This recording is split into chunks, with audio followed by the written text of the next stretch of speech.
We've all been there. You're having one of those days.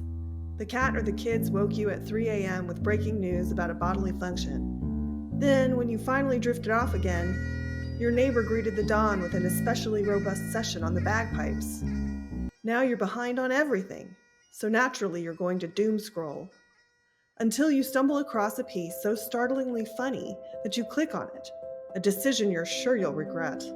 But as you read, the piece escalates, articulating some aspect of work or parenting or weird neighbors that's so accurate and absurd that the impossible happens.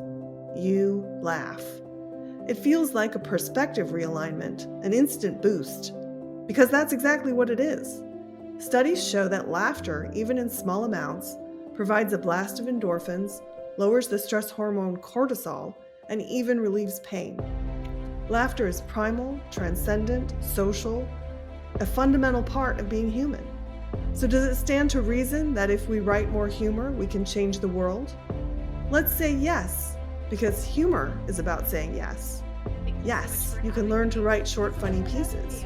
Yes, you can acquire concepts and techniques from published humor writers. And by the end of the term, yes, you can even submit a piece for publication. Who knows, your piece might change someone's day, someone's perspective, or maybe the world. At the very least, you might relieve the pain from the neighbor's bagpipes. I'm Kathy Flan, your course instructor. I can't wait to get started.